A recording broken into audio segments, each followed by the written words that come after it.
يوقنون أولئك على هدى من ربهم وأولئك هم المفلحون. أولئك على هدى من ربهم وأولئك هم المفلحون. Ya. Nah, gimana? Sudah ada peringatan, Ustaz. Gak ada apa? Udah ada peringatan Ustadz. Peringatan udah mau habis. Udah mau habis waktunya. Berapa menit lagi? Di sini sih tulisannya no longer lagi. Udah nggak lama lagi. Oh ya. Jadi nanti kalau habis buat lagi, nanti masuk lagi gitu ya. Iya Ustaz. Boleh Ustadz. Nah, gitu aja ya. Ya. Lanjut ke surat Al-Ikhlas. Bismillahirrahmanirrahim. Bismillahirrahmanirrahim. Qul huwallahu ahad. Qul huwallahu ahad. Allahus samad. Allahus samad. Lam yalid wa lam yulad. Lam yalid yalid wa lam yulad. Wa lam yakul lahu kufuwan ahad. Wa lam yakul lahu kufuwan ahad. Bismillahirrahmanirrahim. Bismillahirrahmanirrahim. Qul a'udzu birabbil falaq. Qul a'udzu birabbil falaq. Min syarri ma khalaq. Min syarri ma khalaq. Wa min syarri ghasiqin idza waqab. wa Wa min syarri ghasiqin idza waqab. Wa min syarri naffatsati fil 'uqad. Wa min syarri naffatsati fil 'uqad. Wa min syarri hasidin idza hasad. Wa min syarri hasidin idza hasad. Bismillahirrahmanirrahim. Bismillahirrahmanirrahim. Qul a'udzu sudah ya? Qul Belum, Tat. a'udzu birabbin nas. Qul a'udzu birabbin nas. Malikin nas. Malikin nas. Ilahin nas. Ilahin nas. Min syarril waswasil khannas. Min syarril waswasil khannas. Alladzi yuwaswisu fi sudurin nas. Alladzi yuwaswisu fi sudurin nas. Minal jinnati wan nas. Minal jinnati wan nas. Ya. Sekarang kita akan mentadaburi dan mentafsiri ya. Surat, coba kita buka surat Al-Baqarah ayat pertama.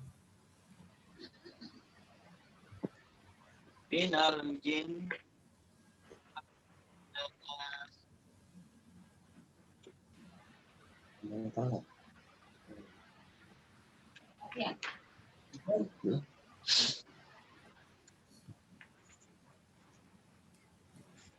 Sudah ya, buka. Sudah dibuka, Pak Bapak sekalian, Ibu sekalian.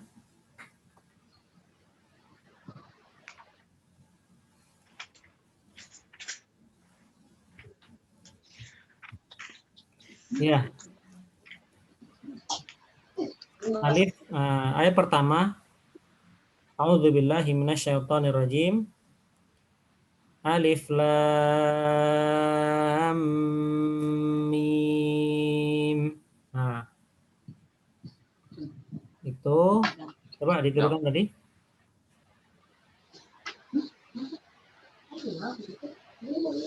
Alif lam mim. Iya. Alif lam mim itu dibaca hurufnya.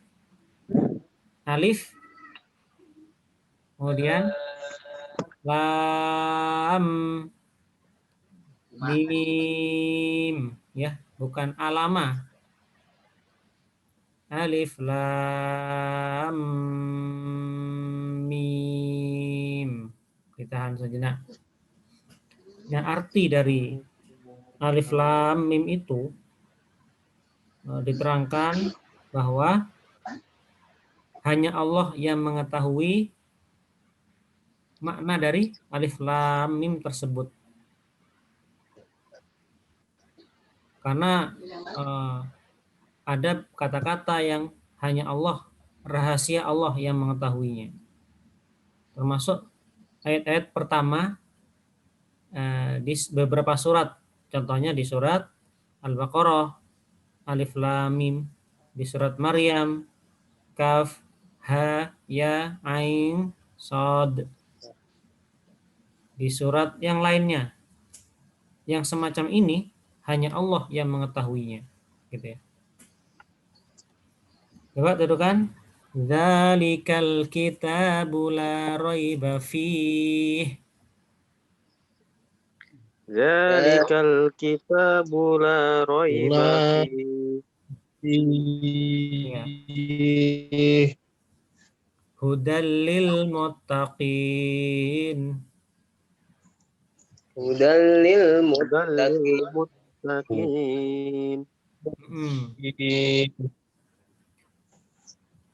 Di ayat kedua berbicara mengenai Al-Qur'anul Karim.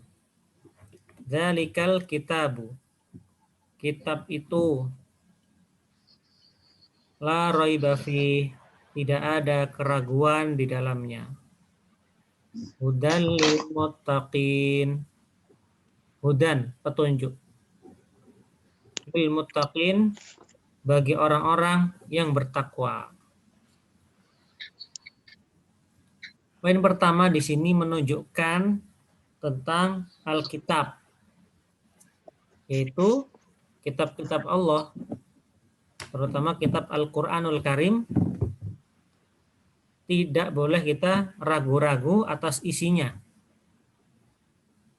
Kita barangkali hanya mendengar Al-Quran itu dari Allah, maka kita tidak boleh ragu-ragu bahwa datangnya dari Allah Subhanahu wa Ta'ala. Kemudian kita juga pernah mendengar bahwa Al-Quran itu terdapat hukum-hukum, terdapat kisah-kisah. Kita tidak boleh ragu akan isi kandungan dari Al-Quranul Karim, perintah-perintahnya. La raiba fihi, tidak ada keraguan di dalamnya. Maka sifat ragu-ragu akan agama ini menjadikan orang itu lemah imannya. Maka ketika kita beragama Islam, maka kita menjalaninya dengan semaksimal mungkin. Ya. Kalau kita melakukan ibadah sholat sholat semaksimal mungkin. Kalau kita belajar agama, belajar semaksimal mungkin tanpa ada ragu. Ya, semangat Al-Quran itu adalah tidak ada keraguan di dalamnya. Maka apapun ilmu yang berasal dari Al-Quranul Karim atau pengetahuan dari Al-Quranul Karim, kita tidak boleh meragukannya.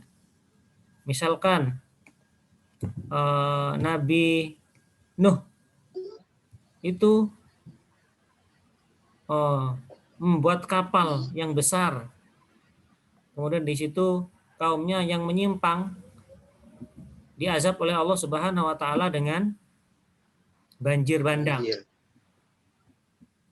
Kita harus betul-betul yakin bahwa itu memang betul-betul terjadi. Ya. Kemudian Nabi Sulaiman. Nabi Sulaiman itu adalah raja yang sekaligus nabi dan diberikan kemuliaan oleh Allah, kelebihan bisa mengerti bahasa hewan, bahasa semut, sampai dikisahkan di situ bahwa semut itu mengira bahwa pasukan Nabi Sulaiman itu ingin menginjak semut-semut tadi. Waqalat namlatun ya ayyuhan namlu udkhulu fi masakinikum. Wahai semut-semut, ya, pergilah kalian di rumah-rumah kalian agar tidak diinjak oleh pasukan Sulaiman. Nabi Sulaiman kemudian tersenyum, mengerti bahasa semut tersebut. Kita betul-betul yakin dan tidak berragu. Kemudian ketika Allah memberikan pahala, menjamin surga bagi orang yang bertakwa, orang yang beriman, maka kita tidak boleh ragu. Pasti orang beriman, orang bertakwa itu mendapatkan surga. Nah, terutama Al-Quran turun di awal-awal itu Bapak Ibu sekalian, ya, para jamaah sekalian. Awal-awal turun itu tidak diterima Al-Quran itu. Bahkan dikatakan ini adalah seorang penyihir, Nabi Muhammad seorang penyihir, memalsukan dan sebagainya, membawa ajaran baru yang berbeda dengan agama nenek moyang mereka, itu menyembah berhala. Tidak mudah serta-merta diterima Al-Quran itu. Maka banyak orang yang ragu-ragu waktu itu, gitu kan. Apalagi orang yang selain Islam, orang-orang kafir, ya. Barangkali mereka ingin masuk ke dalam Islam, tetapi masih ada keraguan di dalam hatinya. Nah, ini juga ditujukan kepada mereka yang supaya mereka itu betul-betul tidak ragu di dalam berislam. Nah, dzalikal kitabu, kitab itu Al-Qur'an, la raiba fih, tidak ada keraguan di dalamnya. Intinya kita pokoknya yakinnya hakul yakin kepada isi Al-Qur'anul Karim, ya. Sebagai apa Al-Qur'an itu Bapak Ibu sekalian, marjamah, hudan lil muttaqin, sebagai petunjuk bagi orang-orang yang bertakwa. Arti takwa yaitu al-khaufu minal jalil.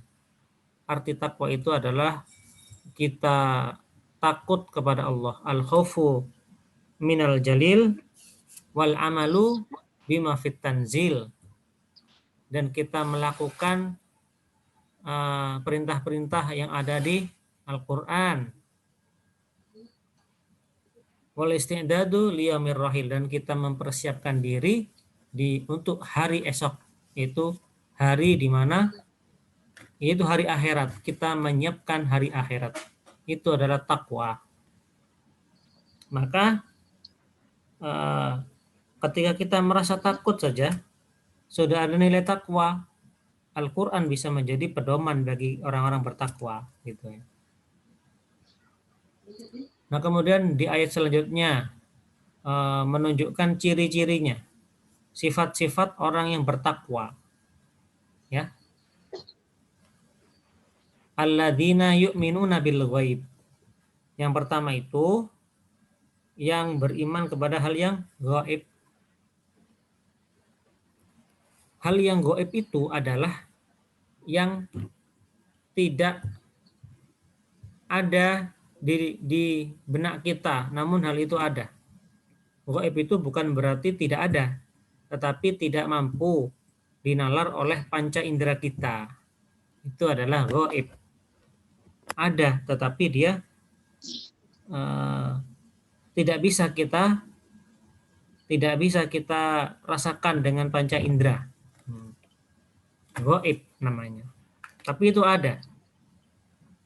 Kita percaya akan hal itu, ya. Dijelaskan bahwa di sini nih yang pertama itu percaya kepada Allah Subhanahu wa taala. Bahwa Allah sebagai Tuhan yang menciptakan kita, menciptakan alam jagat raya dan sifat-sifat lainnya dan nama-namanya, kita mempercayai Allah Subhanahu wa taala. Kemudian kita mempercayai rasul-rasulnya, malaikat-malaikatnya, kemudian hari akhir, qada dan qadarnya. Itu salah satu ciri orang-orang yang bertakwa. Dia percaya akan hal gaib yang termaktub atau tertulis atau yang dijelaskan di dalam Al-Quran dan hadis Nabi Muhammad SAW. Sampai sekarang banyak yang tidak percaya, sekalian, tentang adanya hari kiamat, tentang hari akhir, tentang hal gaib tersebut. Umat Islam mempercayai hal itu, gitu ya. Itu ciri pertama, itu dia percaya kepada hal gaib, ya. Percaya kepada surga, neraka, nanti ada hisab dan sebagainya. Kita percaya. Itu berarti ada nilai takwa di dalam hatinya. Kemudian apa? Di ayat selanjutnya.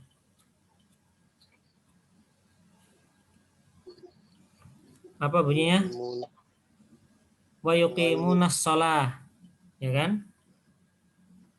Artinya apa, Bapak Ibu sekalian? Ini walaupun cuma 4, insya Allah majelis kita ini bersama malaikat. Amin. Suatu majelis keilmuan itu akan dikelilingi oleh para malaikat. Ma ijtama'a qaumun fi baitin min buyutillah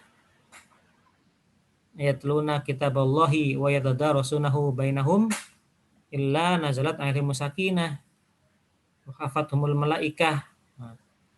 Bahwa salah satu kemuliaan majelis ilmu, ya walaupun ini via internet, insya Allah tidak mengurangi esensinya, yaitu menambah ilmu. Dan salah satu kemuliaannya adalah bersama malaikat, gitu. Dan fi sabilillah, insya Allah, ya. Nah, ciri berikutnya adalah wa yuqimunas shalah, mendirikan sholat. Nah, barangkali kita ini menjadi introspeksi bahwa sholat yang dimaksud di ayat ini, yaitu di Al-Baqarah ini, bukan hanya kita menjalankan rutinitas sholat, tidak Bapak Ibu sekalian.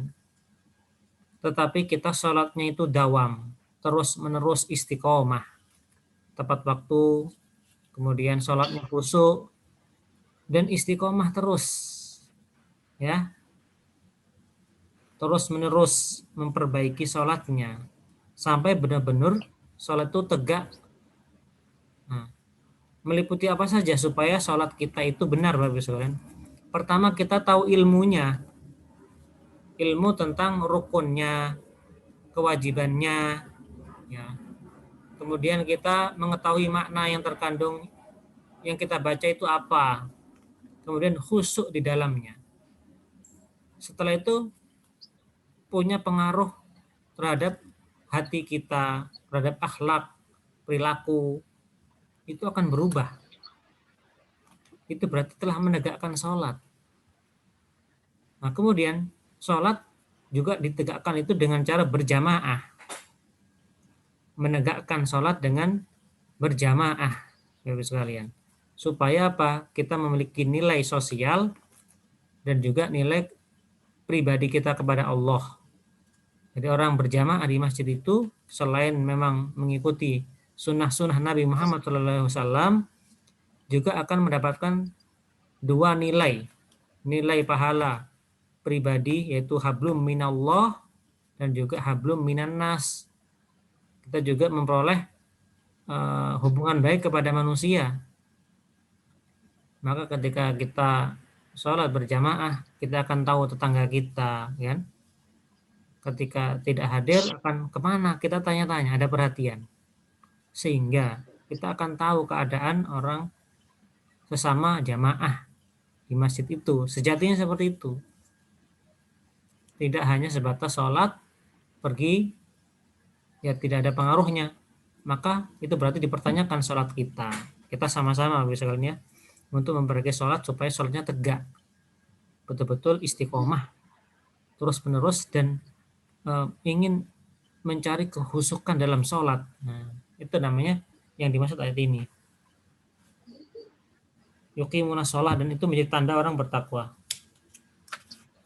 Wa mimma razaqnahum yunfikun, dan dari apa-apa yang direzekikan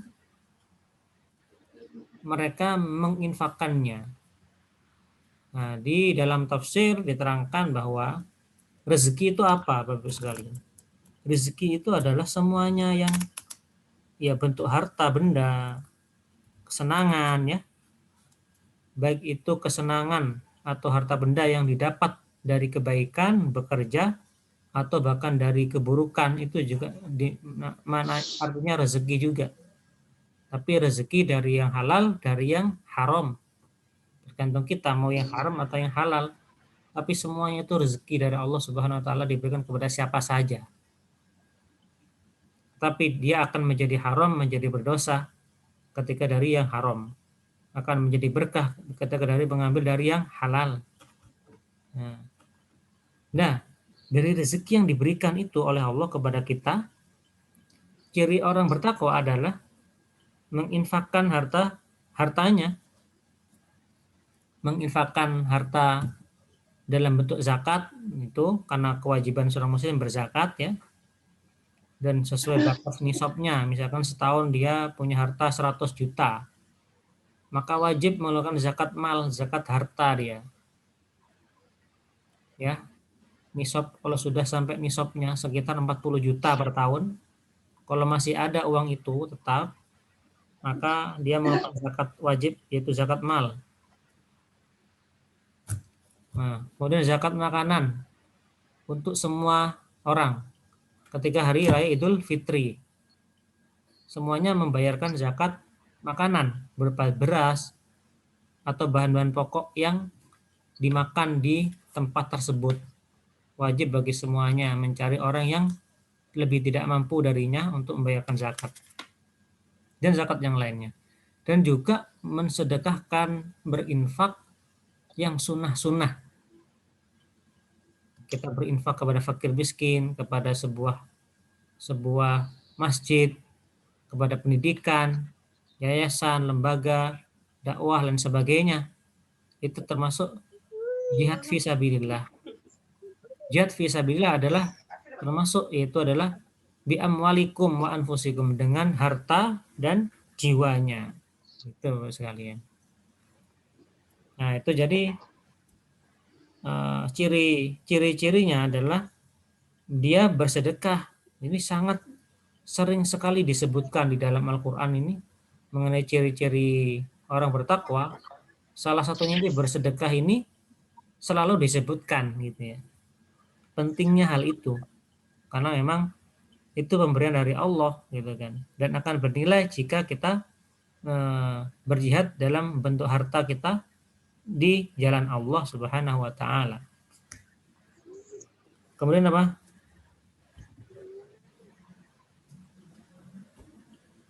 Yunfikuna yuqimuna sholata wa mimma razaqnahum yunfikun wa bil akhirati hum yuqinun ya. Kemudian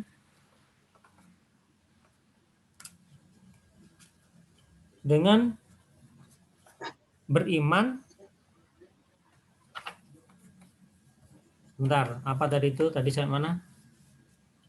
Nah, setelah ya, walladzina yu'minuna bima unzila ilaika.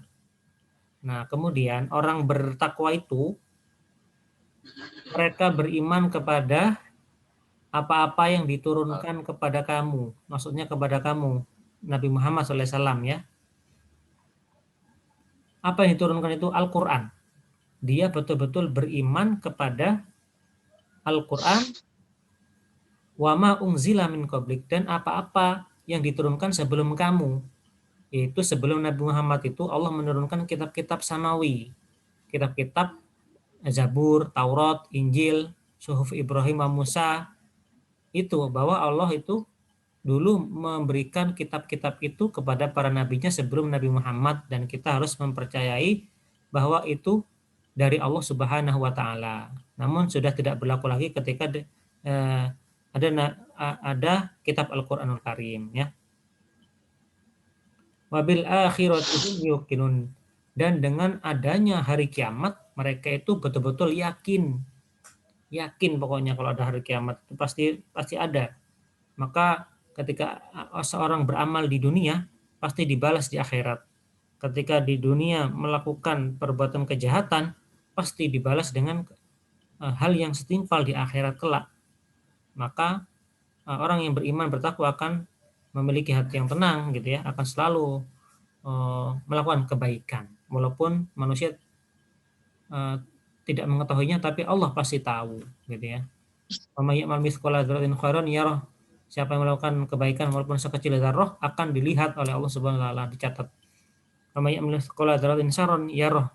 Begitu juga ketika melakukan keburukan pasti Allah Maha mengetahui ya. Itulah para jamaah sekalian sedikit penjelasan mengenai ayat ini, yaitu Al-Baqarah 1 sampai 5 tersebut. Bahwa kesimpulannya adalah bahwa kita tidak boleh ragu kepada Al-Qur'an, kita jalankan, kemudian kita juga tidak boleh ragu dengan Islam. Maka kita melakukan dengan betul-betul all out untuk agama kita, dari ibadah dan sebagainya. Kemudian tanda-tanda orang bertakwa itu pertama adalah beriman kepada hal yang gaib, kemudian melakukan sholat, menegakkan sholat dengan sempurna, kemudian berinfak, bersedekah, ya, kemudian beriman kepada kitab-kitab samawi, kitab Al-Quran dan kitab-kitab samawi, dan juga mempercayai hari kiamat. Ulaika ala hudam min rabbihim, dan mereka itulah, kalau mereka itu memiliki sifat seperti itu, mendapatkan petunjuk dari Tuhannya, dari Allah Subhanahu wa taala. Wa ulaika humul muflihun, dan mereka lah orang-orang yang beruntung gitu ya. Semoga kita termasuk ke golongan orang-orang bertakwa ini dan kita diberikan keberkahan oleh Allah Subhanahu wa taala. Ya, sekian saja Bapak sekalian dari saya. Jika ada yang tanyakan silahkan, barangkali ada yang bertanya gitu ya, dari makhrajul huruf dan lain sebagainya. Yang mudah-mudahan sarana ini bisa mendekatkan kita daripada tidak ya, kita mencoba untuk saling dalam rangka saling menasihati, karena ada perintah dari Allah dari dalam surat Al-Asr itu saling menasihati, saling mengajak kepada kebaikan gitu ya. Baik, ada yang tanyakan silahkan.